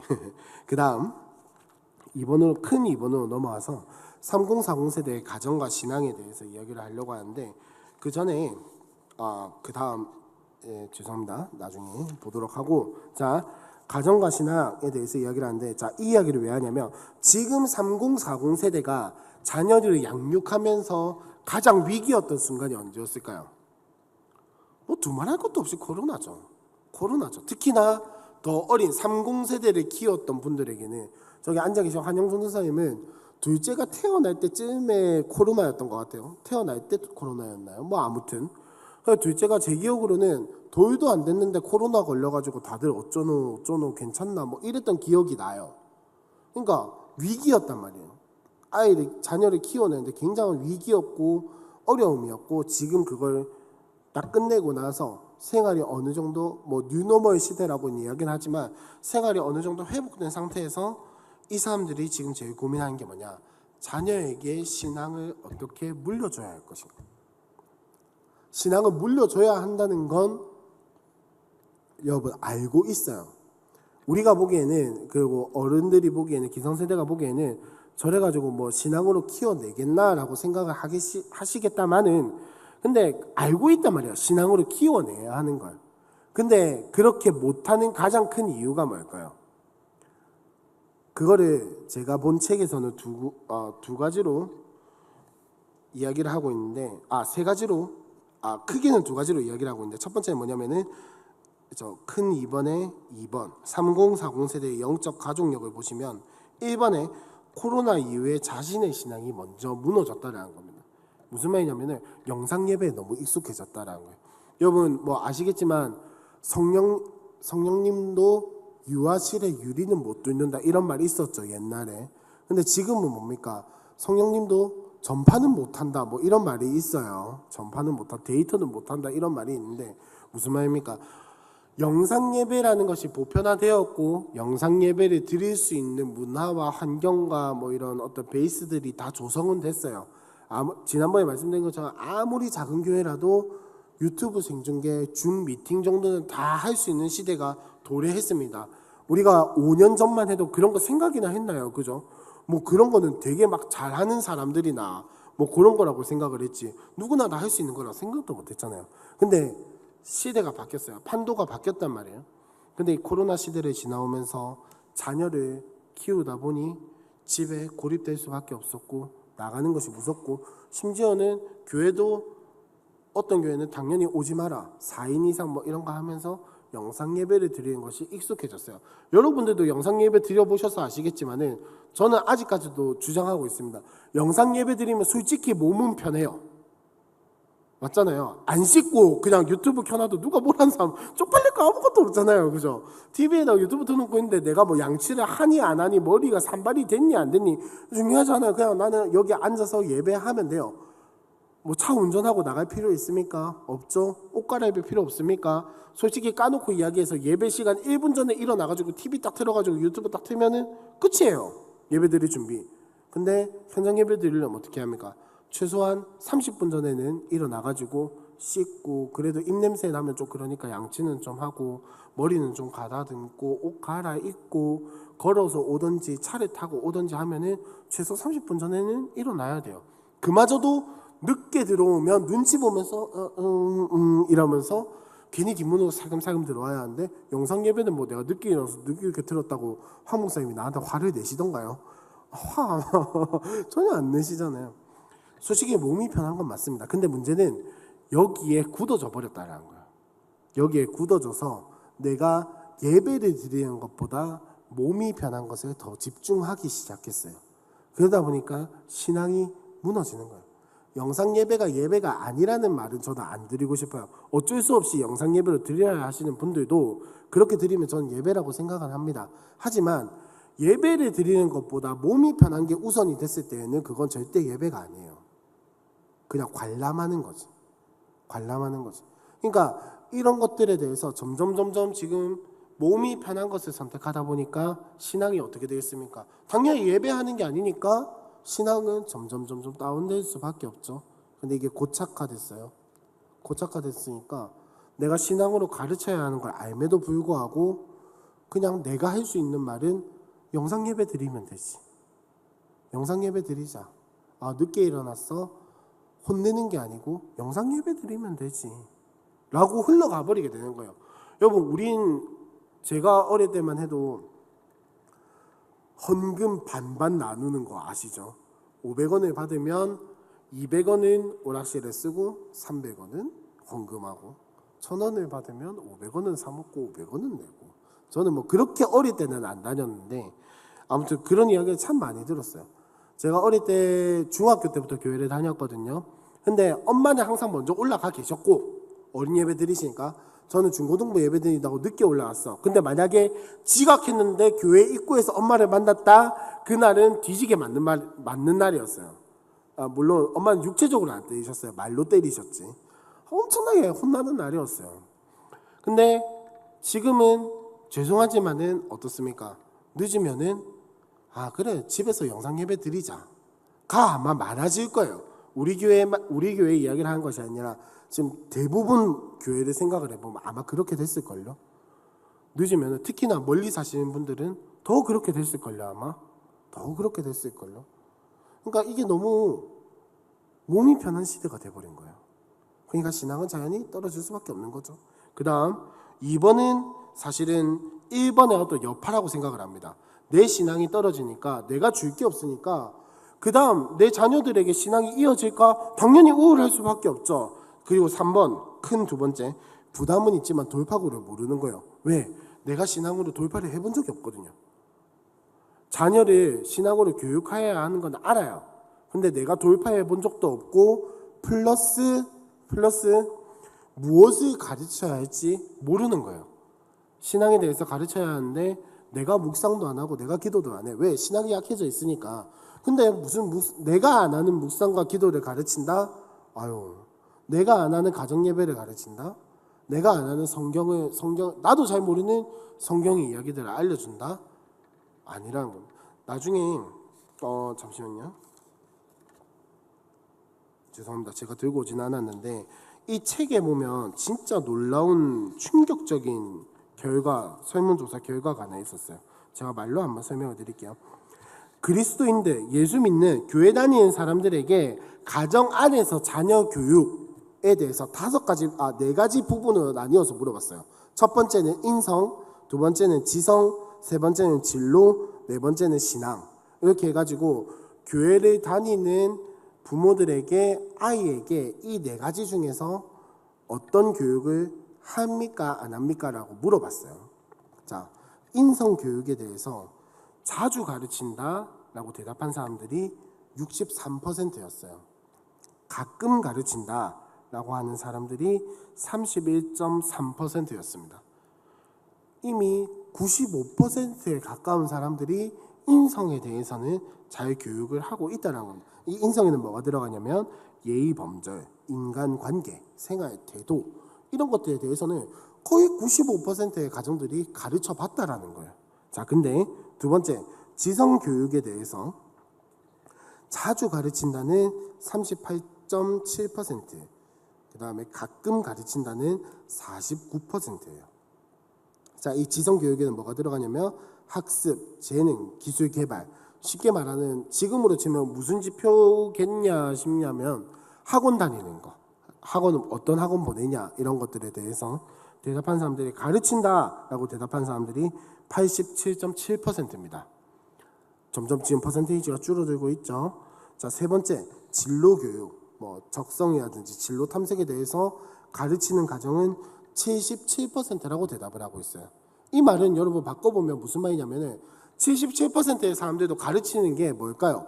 좋은 직장 가야 한다, 삼성 들어가야 한다, LG 들어가야 한다, 이런 것들을 가르치겠죠. 근데 그나마도 77%만 가르치고 있다는 겁니다. 자, 마지막 신앙교육 몇 퍼센트일 것 같아요? 그래도 다행인 건 절반은 넘는데요. 61%. 61%만 자주 가르치거나 가끔 가르치거나 가르쳐 본 적이 있다라는 겁니다. 그럼 나머지 40%는 손 놓고 있다라는 거예요.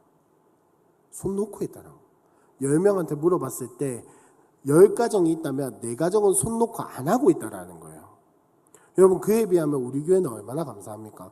홈속교통장 해가지고 엄마와 부모와 아이가 같이 이제 저거 뭐시기냐 묵상하게 하고, 그 다음에 유치부 그 지난주에 영상 보셨죠? 같이 가정 예배 드리고 하는 것들이 뭐 중고등부 애들은 해라고 해도 말을 안 듣더라고요. 뭐 화이팅. 아무튼 아무튼 이런 것들이 우리 교회에서는 일어나고 있고 하고 있다는 건 얼마나 감사한지 몰라요. 진짜로. 이게 가족이 함께 신앙 안에서 이야기를 나누고 신앙에 대한 이런 것들 전할 수 있다는 게 얼마나 감사한 일인지 모릅니다. 그리고 더 감사한 건 뭐냐면은 부모님이 혼자 다니시는 가정도 이런 것들을 해내고 있다라는 게 얼마나 감사한지 몰라요. 그리고 우리가 함께 기도해줘야 할 것은 뭐냐면은 이런 것들을 못하고 있는 가정들을 위해서 하고 있는 가정들이 또 기도를 해줘야 돼요. 그냥 뭐 전도를 위해서만 기도를 하는 것이 아니라 하나님 그들을 위해서 그들을 통해서 그 가정에 복음이 흘러가고 하나님 나라가 그곳에 이루어지고 묵상과 기도가 온 가족이 함께 할 수 있는 가정이 되게 해달라고 기도해 주는 게 우리가 함께 져야 할 짐이라는 겁니다. 뭐 일단 이 이야기는 다음에 하도록 하고, 어쨌든 자, 이것들을 왜 이야기를 하냐? 코로나 시대를 지나고 나니까 옛날에는 신앙에 영향을 미치는 사람이 누구냐라는 조사에 목회자가 1등이었어요. 옛날에는 교사가 그 다음이고 뭐 이랬는데, 코로나 시대 딱 지나고 나서 설문조사 해보니까 신앙에 가장 영향을 미치는 사람이 누구냐? 부모님입니다. 이거는 아이가 어리든 나이가 많든 상관없이 부모님에게 이제는 신앙의 영향을 계속해서 받고 있다는 거예요. 영적 가족력, 영적인 것도 이제는 가족의 영향을 크게 받기 시작했다는 겁니다. 물론 지금도 목회자의 영향을 받겠죠. 옛날에도 부모님의 영향을 받았겠죠. 하지만 코로나 시대를 지나오면서 가족들이 이제 밀착이 많아졌잖아요. 그죠? 가족들과 공유하는 시간들이 점점 많아지고, 이제는 부모님과 자녀의 교류가 뭐 좋든 나쁘든 어쨌든 많아진 이 사회에서 영적인 것 또한 부모님을 통해서 가장 크게 흘러간다는 겁니다. 그러면 3040 세대가 제일 걱정하고 있는 게 뭘까요? 나를 통해서 신앙이 흘러갈까? 아까 말했던 다음 세대에게 신앙이 흘러갈지에 대한 질문에 대해서는 우울하다라는 거예요. 모른다라는 거예요. 왜? 나도 신앙생활을 잘 못할 뿐더러 어떻게 해야 하는지도 모르고 뭘 가르쳐야 하는지도 모른다라는 겁니다. 그래서 그러면 이에 대한 부분에서 교회는 무슨 도움을 줄 수 있을 것인가? 신앙의 선배들은 어떤 도움을 줄 수 있는가? 3번에 1번 한번 보시면 교회 내에 부모 교육이 있어야겠죠. 우리 교회는 감사하게도 있습니다. 그죠? 부모 교실이 있고 부부 행복학교도 있고 뭐 여러 가지가 있습니다. 그래서 가족 신앙을 위해서 교회로부터 받고 싶은 자료, 이런 것들을 이제 쫙 보니까는 설문조사를 해보니까 제일 1등 제일 많이 받고 싶다, 이거는 진짜 있어야 한다라고 제일 많이 찝은 게 뭐냐면은 자녀와 함께하는 신앙 프로그램. 뭐 교보제 이런 걸 원하는 게 아니라 자녀와 함께 신앙생활을 할 수 있는 프로그램을 원하고 있다라는 겁니다. 이제 영적인 것도 가족이 전체적으로, 옛날에는 네 신앙은 네 거다 약간 그런 분위기가 있었잖아요. 그죠? 근데 이제는 그게 아니라 네 신앙은 네 거다라고 하는 순간 네 신앙은 뭐 이제 나와 단절됐다 이런 식이 돼버리는 거예요. 옛날에는 네 신앙은 네 거다라고 하면은 뭐 그런 거 상관없이 내가 걸어온 길과 나의 어떤 신앙의 모습들을 보고 네 알아서 해라라는 소리였잖아요. 그죠? 네 알아서 배워와라 라는 거였는데, 이제는 그 말하면 단절입니다. 단절이에요. 영적인 것들이 부모님과 자녀가 함께 움직여야 하는 시대가 온 겁니다. 그 다음 2번에 보시면 가족이 함께 돌이켜야 한다라고 되어 있는데, 이게 무슨 말이냐면은 부모님만 회심한다고 되는 것도 아니고 자녀만 돌이킨다고 되는 것도 아니고 부모와 자녀가 함께 돌이켜야 한다라는 것을 얘기를 하고 있습니다. 옛날에는 문화가요. 옛날 문화는 저는 아직도 기억나요. 담임 목사님이 신방 온다 하면은 왜 내보고 앉아있으라 하는지 난 이해가 안 됐어요. 아니 담임 목사님은 우리 부모님을 보러 오는 건데 내가 그 자리에 왜? 나는 내 담당 교육자 뭐 부목사님이 따로 계신데 내가 왜 거기 앉아 있어야지? 약간 이런 생각이 많이 들었거든요. 근데 저 같은 사람이 자라서 이제 부모가 됐어요. 저 같은 사람이 자라서 부모가 됐어요. 자녀의 신앙에 대해서, 그 나의 신앙생활에 대해서 이런 식으로 생각을 할 거란 말이에요. 자, 지금 무슨 이야기를 하려고 하는 거냐면, 자, 옛날에는 이렇게 해도 앉아 있었어요. 근데 지금 세대는 어떨까요? 앉아 있으라 하면은 싫은데요 이러고 나간단 말이에요. 근데 그걸 또 어떻게 잡지는 못해. 맞죠? 지금 그런 시대가 됐어요. 이런 시대에 네 신앙은 네 거고 내 신앙은 내 거다라고 하면은 단절인 거예요. 끝인 거예요. 가족이 함께 돌이켜야 합니다. 지금은, 이제는. 옛날에는 부모님들이 어떻게든 그냥 야, 네 와 해야 돼, 앉아 있어 라고 하면은 그래도 따라오는 시절이었어요. 제가 어릴 때만 해도. 근데 이제는 그게 아니라면 따라와 이러면, 제가 뭐 누차 여러 번 말씀드리지만은 지금 정신과 의사들이 가족이랑 뭐 예를 들어서 제가 가족이랑 뭐 트러블이 있다 칩시다. 근데 그걸 해결하지 못해요. 그럼 정신과 의사들이 뭐라고 하는지 아세요? 가족이랑 관계를 그냥 끊어버리라고 해요. 그게 오히려 도움이 됩니다라고 이야기를 하는 시대예요. 옛날에는 그런 처방 안 내렸거든요. 어떻게든 가족이랑 풀게 하게끔 하고, 지금 우리도 그렇잖아. 성경적인 거는 가족이 함께 풀어나가는 게 성경적인 거예요. 근데 지금 시대는 가족이 당신에게 어려움이 됩니까? 가족이 당신에게 거림돌이 됩니까? 끊으십시오라고 이야기를 해요. 그러니까 일시적으로 끊으라는 게 아니라 그냥 영영이 끊어도 괜찮다라고 이야기를 한다니까요. 정신과에서 당신의 우울증을 해결하기 위해서는 당신의 부모가 없어야 합니다. 뛰쳐나오십시오. 평생. 그렇게 이야기를 해요. 그런 시대예요. 그런 시대예요. 이런 시대의 사상들이 아이들한테 흘러가지 않았을까요? 아니죠. 이미 다 애들은 절여져 있어요. 그냥 절여져 있는 시대란 말이에요. 그런 시대에 가족이 함께 돌이키지 않으면 방법이 없다라는 겁니다. 네 알아서 신앙생활해 라고 하면은 진짜 지가 알아서 신앙생활 하다가 가요. 알아서 잘 자라는 게 아니고 그런 시대가 되었다라는 겁니다. 우리는 이걸 잘 알고 있어야 돼요.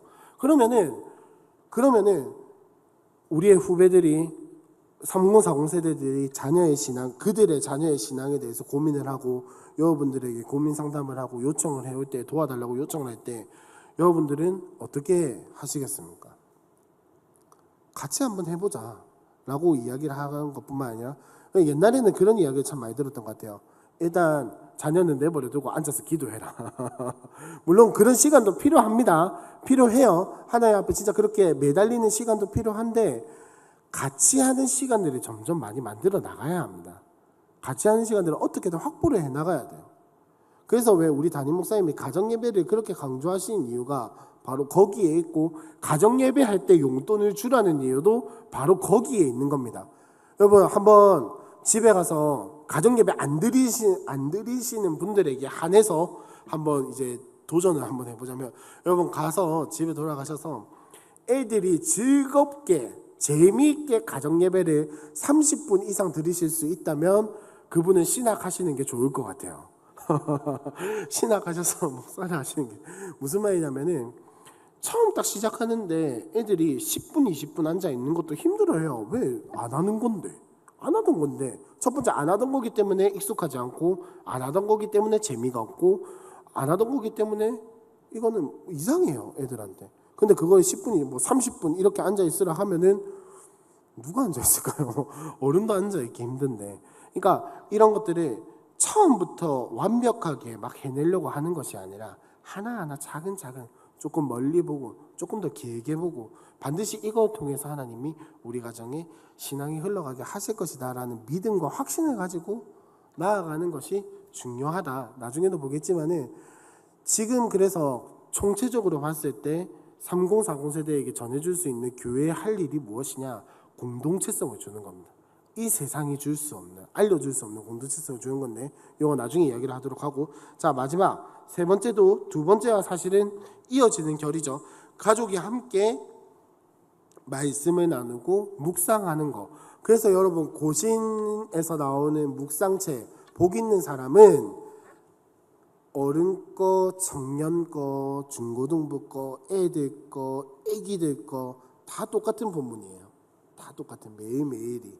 그래서 그러니까 가족이 함께 묵상하고 싶다. 그러면 복 있는 사람을 펴실 게 아니라 애기들 걸 따로 사주세요. 그러면 정말 유치찬란할 정도로 쓸데없는 이야기들과 그림이 많습니다. 근데 아이들은 그걸 보면서 성경을 접하는 거예요. 제가 이거 진짜 되게 자주 드리는 이야기인데, 저는 모태신앙이 진짜 부러운 것 중에 하나가 뭐냐면은 성경의 이야기들이 너무 자연스럽게 뚝뚝뚝뚝 생각나는 것 같더라고요. 저는 인상 쓰고 한번 생각을 해야 하거든요. 다윗이 아둘람굴 이러면은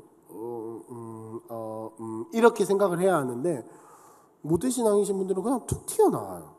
아둘람굴 이러면 저는 잠깐만 맞다 다윗 이렇게 되는데, 아둘람굴 이러면 다윗 이런 식으로 바로바로 튀어나오는 게 저는 너무 부럽거든요. 사실 그게 어릴 때부터 말씀을 묵상하고 곧 죽어도 울면서 성경 퀴즈 대회 준비하고 말씀 암송대회 노예대회 그렇게 죽으라고 준비했던 그 기억들이 아이들의 마음속에 쌓여 있는 거예요. 뭐가 어떻게 됐든 헌금을 반반 떼가지고 받은 오락실에 받은 교회에게 이렇게 살아왔다 하더라도 그 매주 성경의 말씀을 들었던 것들이 남아있는 거야. 남아있는 거. 그 남아있는 것들이 쌓여. 하여튼 그래서 부러운데, 이런 것들이 이제는 교회에서뿐만 아니라 가족이 함께 이어져야 한다는. 이제는 교회가 신앙을 다 책임지던 시절은 이제는 조금씩 아닌 것 같아요. 조금씩 바뀌어 나가서 이제는 교회와 가정이 함께 협력을 해야 하는 시대가 온 것 같아요.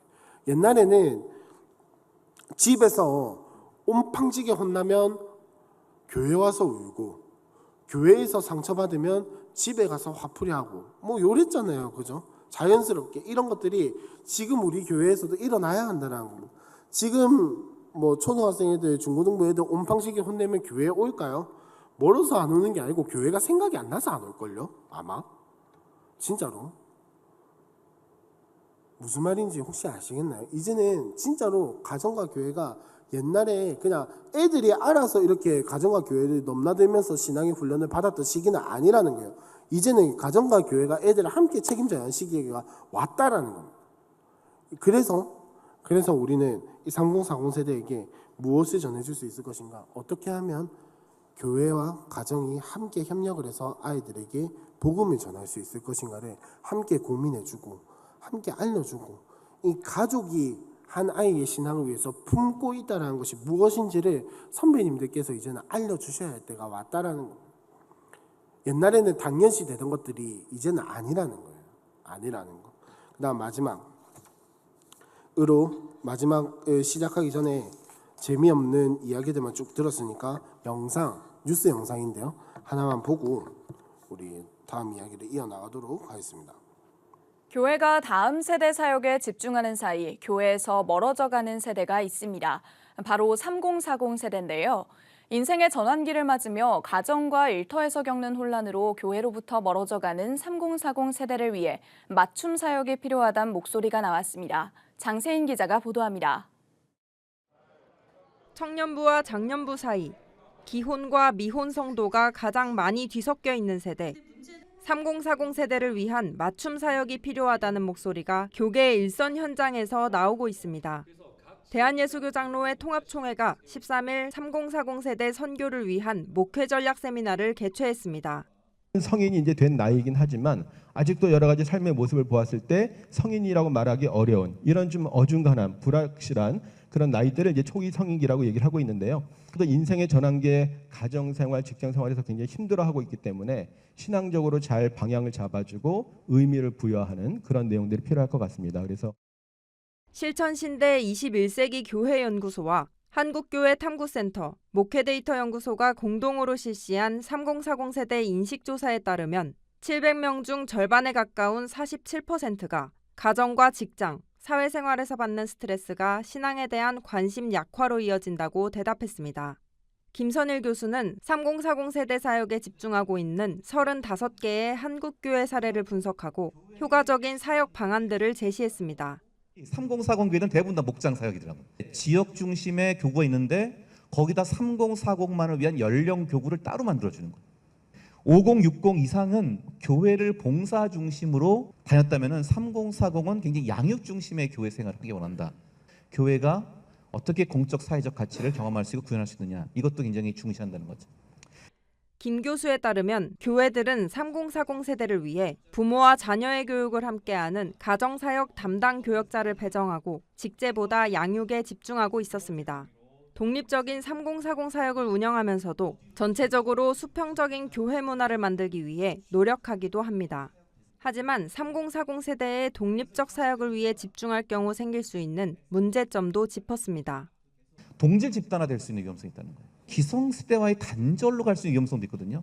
3040의 40 중반 후반들은 머지않아 50으로 가야 돼요. 계속 그들은 성장해야 되거든요. 한 교회 회중이라는 의식을 함양시키는 우리 노력이 필요하다는 생각합니다. 김 교수는 신앙이 특정 세대만의 피상적인 문화로 바뀌는 복음의 연성화 현상도 주의해야 한다고 짚으면서 이들의 가정과 일터를 교회가 연결시켜주는 것도 중요한 과제라고 강조했습니다. 구티비 뉴스 장세인입니다. 네, 영상에서 잘 설명을 해주었지만은, 자, 3040 세대에게 정말로 필요한 것이 무엇인가라고 한다면은, 교회가 기성세대만의 전유물이 아니라는 걸 알려줘야 하는 겁니다. 무슨 말이냐면은, 지금 3040 세대가 교회에 대해서 인식이 제일 안 좋거든요. 우리나라 국내 설문조사에 돌려보면은 종교, 우리나라 3대 종교 있잖아요. 기독교, 불교, 천주교, 요 세 개 중에 유일하게 인식이 제일 안 좋은 데가 기독교예요. 딴 데랑 2배 이상, 3배 이상 차이 나는 게 기독교거든요. 그만큼 젊은 세대들에게 신뢰도를 잃어버리고 있다는 겁니다.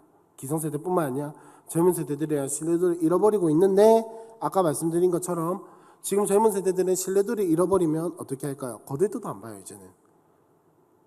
그러면 교회가 무엇부터 해야 하냐면 이 이미지에 대한 설명부터 해줘야 하는 거예요. 뭐 우리는 복음으로 밀고 나가겠다, 물론 그것도 필요하죠. 한데 교회 안에 들어와서 불평을 하고 불만을 가진 사람들에게 해야 할 것은 뭐예요? 네가 신앙으로 한번 이겨봐, 한번 있어봐, 이것도 필요하지만 그것만큼이나 더 필요한 게 뭐냐면은 설명이 필요하다라는 거예요.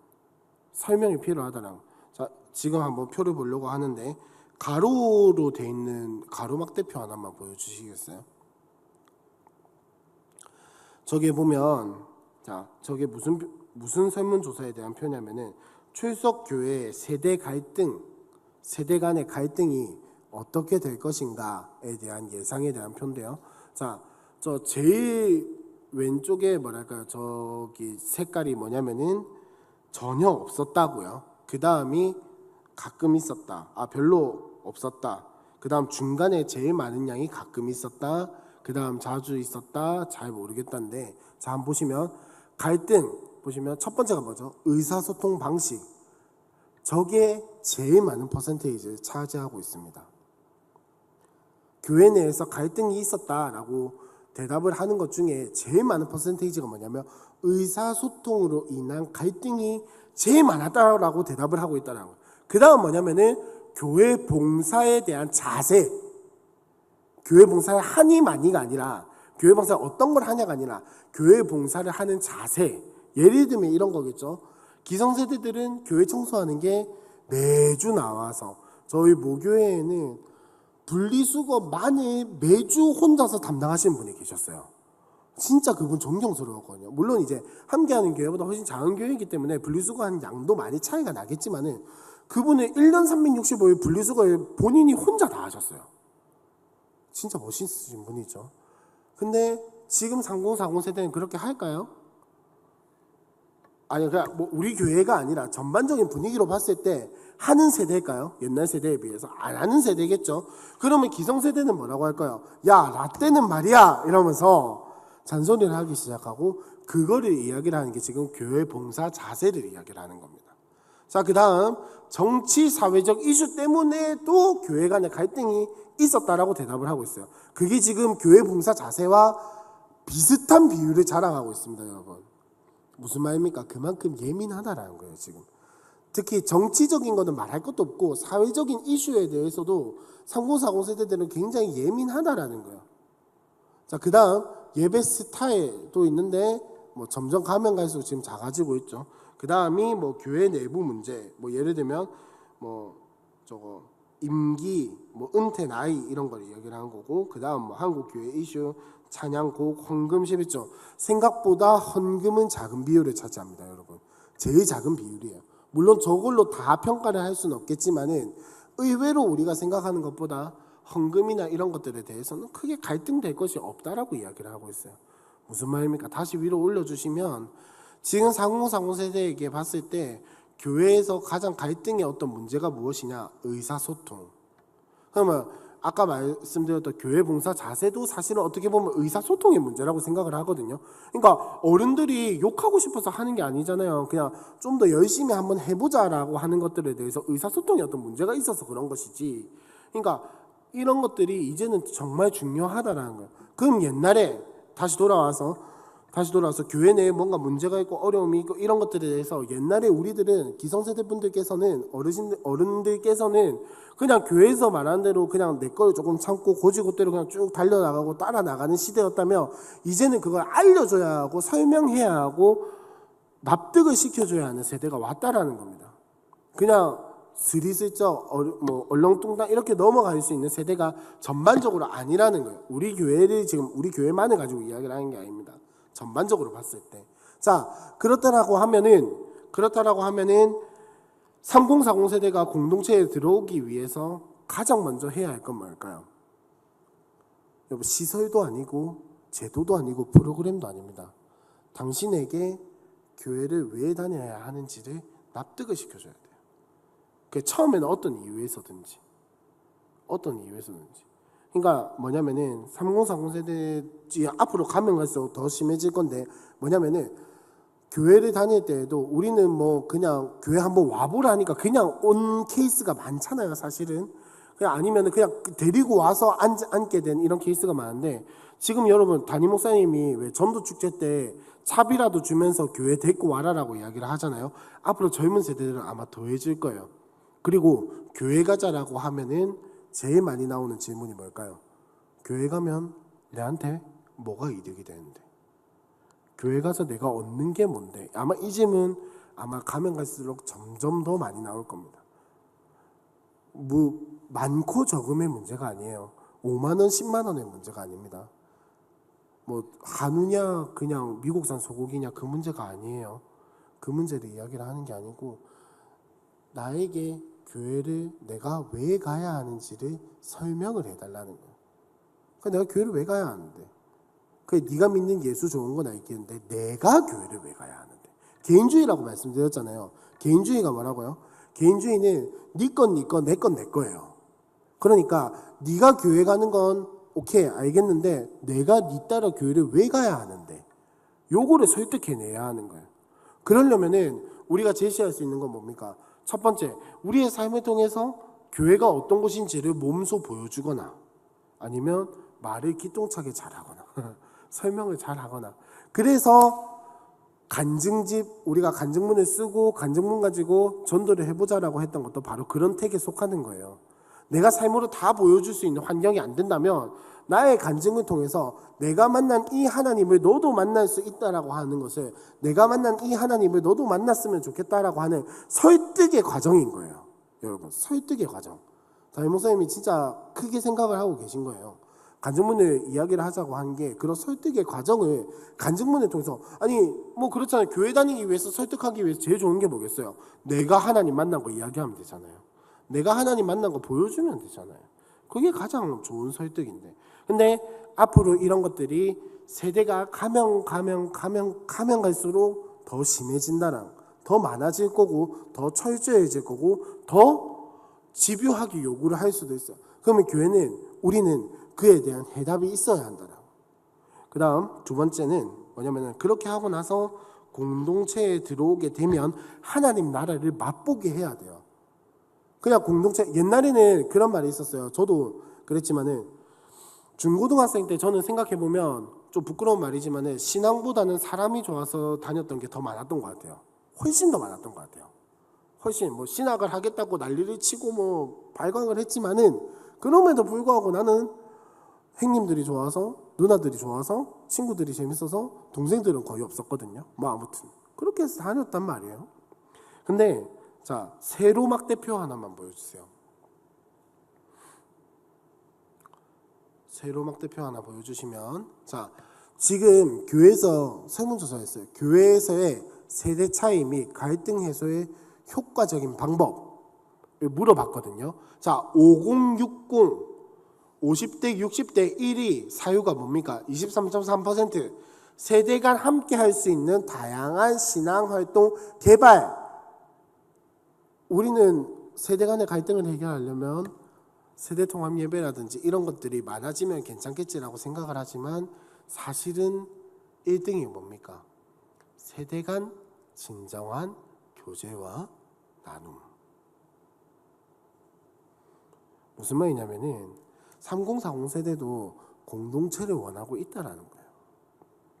3040 세대도 공동체를 원하고 있다라는 거예요. 내 마음을 솔직하게 털어놓을 수 있는 어른, 선배가 필요하다라는 거예요.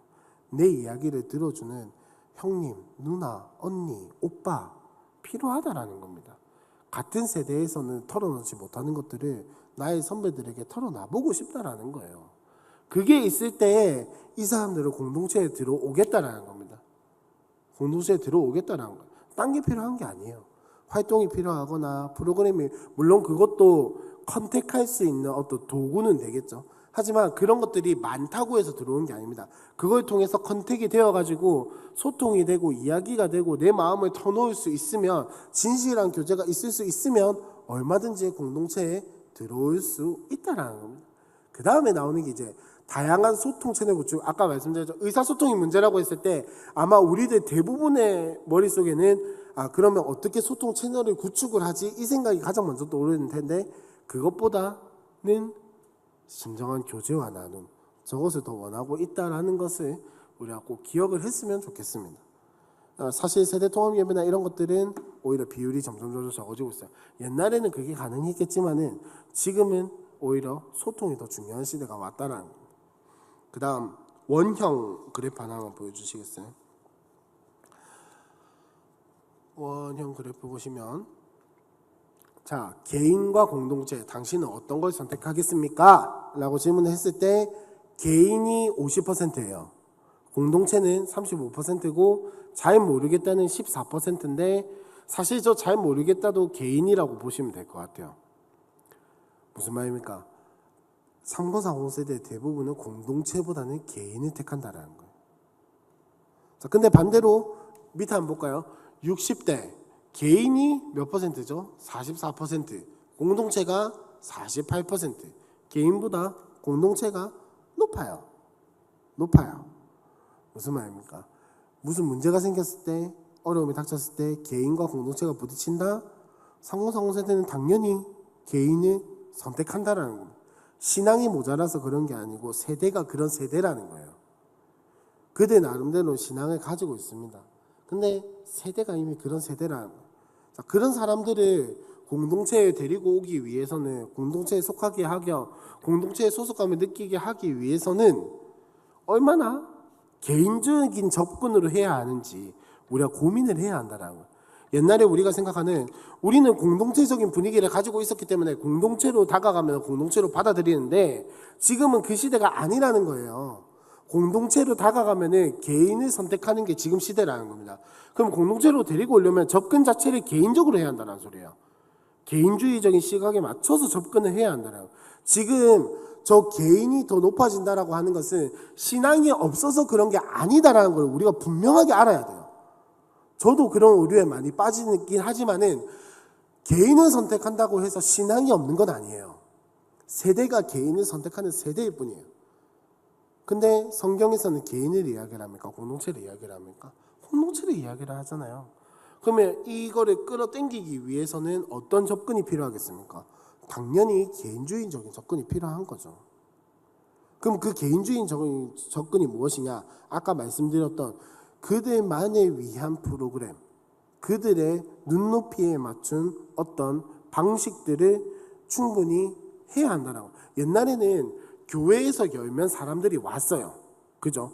옛날에 저는 어릴 때 그런 경험 많이 해봐서 모르겠지만은, 그냥 북만 치면서 성경학교 한다고 돌아다니면 온 동네방네 교회 아이들이 다 왔다고 저는 그렇게 들었거든요. 저는 그 세대가 아니지만은 옛날에는 교회에서 판을 깔면은 사람들이 와서 그 판에서 놀았어요. 그런데 지금은 어떤 시대냐면은 교회가 자신에게 맞는 판을 깔아주길 원하는 거예요. 자, 우리가 이런 판을 깔았으니 너가 한번 와볼래? 안 와요. 당신이 필요한 판이 뭡니까? 우리가 짜주겠습니다. 라고 하는 게 지금 세대예요. 그래서 이런 것들을 적나라하게 보여주는 요즘 여러분들도 아마 많이 사용하시는 앱이 하나가 있어요. 뭘까요?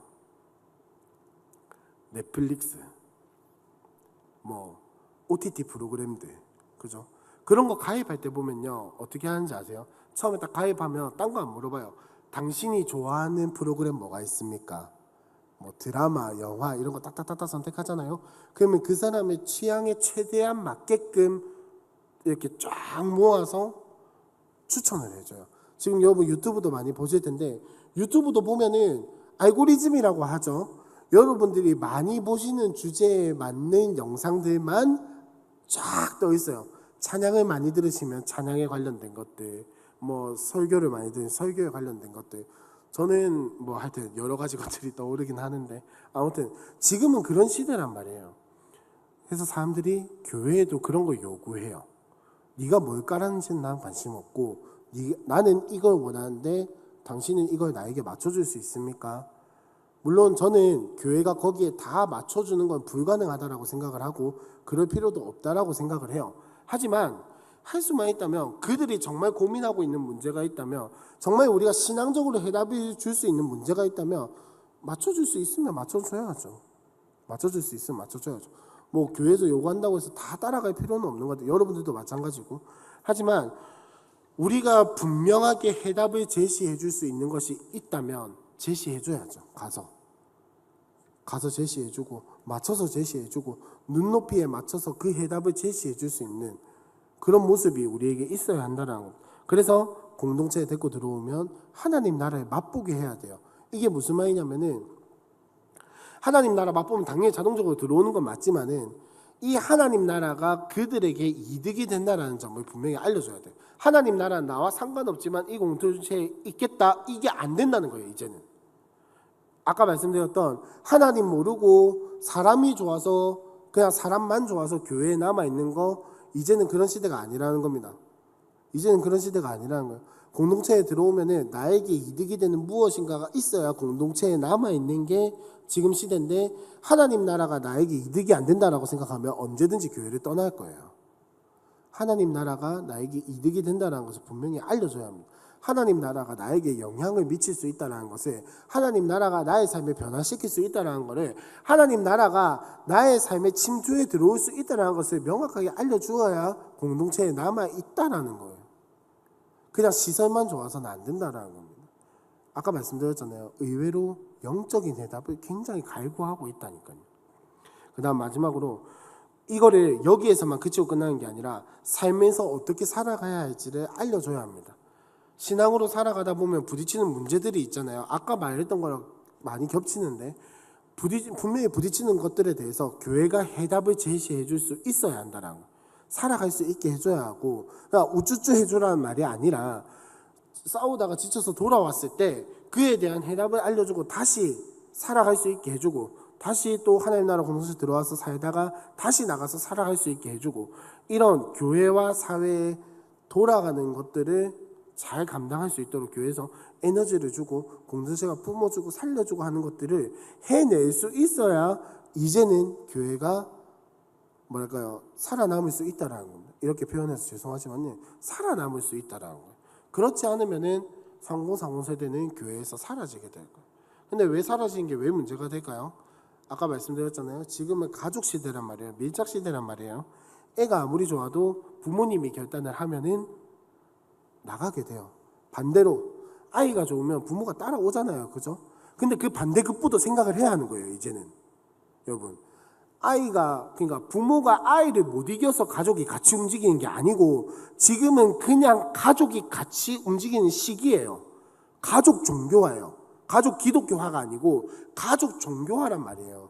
불교도 마찬가지고 천주교도 다 마찬가지예요. 지금 모든 종교가 다 마찬가지예요. 아이가 따라오면, 아이가 오면 부모가 따라오지만은 부모가 나가면 아이도 같이 따라 나가는 게 지금 시대입니다. 옛날에는 그런 거 없었던 것 같거든요. 뭐 부모님이 이 교회 다니고 애는 저 교회 다니고 부모님은 뭐 함께하는 교회 다니는데 애는 친구 따라 이삭교회 가도 뭐 별 다른 그거 없는, 별로 부모님도 안 힘들어하고 애도 안 힘들어하는 시대였거든요. 근데 지금은 그렇게 하면 양쪽 다 힘들어합니다. 왜?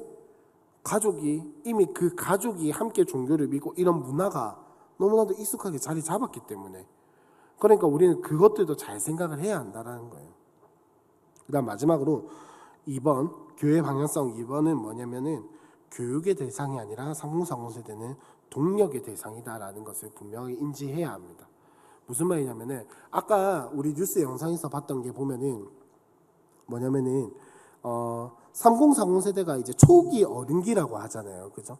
초기 이제 사회 구성원으로서 변모하고 자라나가는 그 시기에 아직 미숙하지만은 어쨌든 사회 구성원으로 자리 잡았단 말이에요.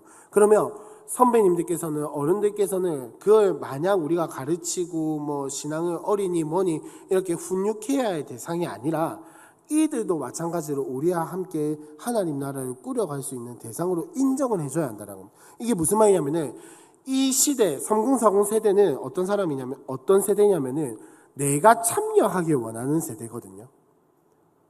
무슨 말이냐면 네가 무조건 너 참여해 이게 아니라 내가 능동적으로 참여하는 것을 좋아하는 세대예요.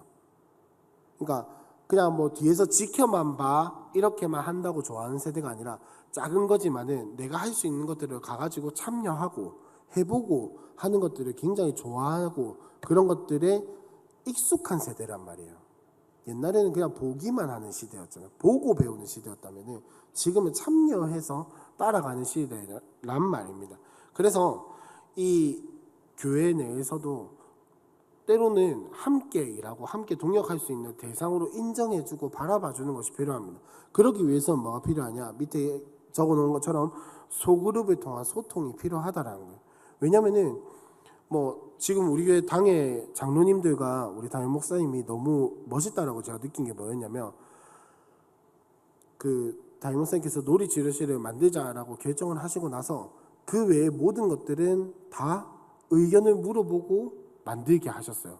이건 어떤 걸 넣으면 좋겠냐부터 시작해가지고 어떤 걸 할까 뭘 할까 저럴까 이걸 의견을 받아서 만드셨단 말이에요. 원래 담임 목사님의 계획은 저렇지 않았어요. 조금 달랐거든요. 조금 달랐는데 어쨌든 간 목사님의 의견만을 이야기하는 것이 아니라 부모님들의 의견을 듣고 했어요. 그 이유가 뭐냐? 뭐 담임 목사님의 표현을 따라 그대로 하자면 나이 많은 사람들이 하는 거를 좋아하지 않는다라는 거였어요. 그러니까 무슨 말이냐? 우리의 생각은 우리의 생각이고 저들이 원하는 건 다르다라는 거예요. 다르다라는 거예요. 아이디어에 한계가 있다 뭐 이렇게 이야기를 하시던데 물론 그것도 있겠지만은 목사님의 생각은 목사님이 살아온 환경과 시대와 거기에 갇혀 있는 생각이고 지금 사람들은 다른 시대를 살았고 다른 환경을 살아왔잖아요. 다른 생각을 가지고 있단 말이에요. 목사님은 거기에 맞추겠다라고 이야기를 하시는 거예요. 그러니까 우리도 그런 게 필요하다라는 거예요. 그러기 위해서 필요한 게 뭐냐? 소그룹을 통해서 만나고 이야기하고 듣고 소통하고 함께 일해보고 참여하고 이런 주고받는 것들, 관계는 뭐다? 주고받는 거잖아요. 그런 것들이 계속해서 일어나야 한다라는 거를 이야기를 하고 있습니다. 이거는 비단 3040 세대뿐만 아니라 앞으로 더 젊은 세대들, 청년들에게도 마찬가지예요. 우리가 이걸 잘 기억한다면 함께하는 교회는 분명히 계속해서 3040 세대가 존재하는 교회가 될 겁니다. 여러분 마지막으로 지금 제 동기들이나 이렇게 여기저기 물어보면은 교회 규모에 비해서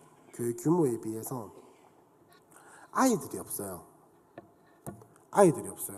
근데 아이들이 없다라는 말을 제가 뒤집어서 물어봤거든요. 야, 너희 교회 평균 나이대가 몇 살인데?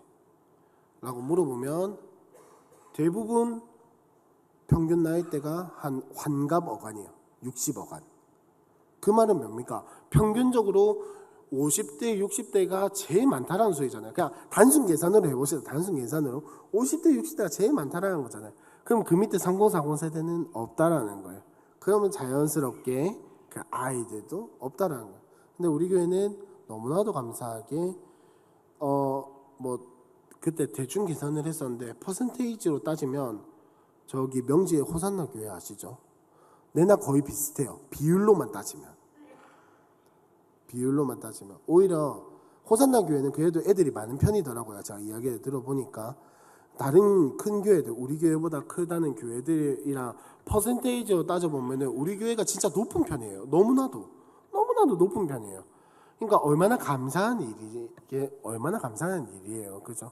그렇게 할 수 있었던 이유는 우리 황노한 목사님께서 계속해서 3040 세대에 대해서 집중하시고 키워오시고 한 것들이 결실을 맺어가기 시작하고 이제 안정화가 되어가고 있는 거예요. 그러면 우리 함께하는 교회가 이런 시기를 지나가고 있다면 우리도 마찬가지로 이걸 위해서 힘써야겠죠. 같이 고민을 해야겠죠. 선배님들께서 교회 당장 아까 말씀드렸던 거죠. 책에서는 소그룹을 만들어야 한다, 부서를 만들어야 한다는데 그게 어디 쉬운 일입니까? 맞잖아요. 어려운 일이잖아요.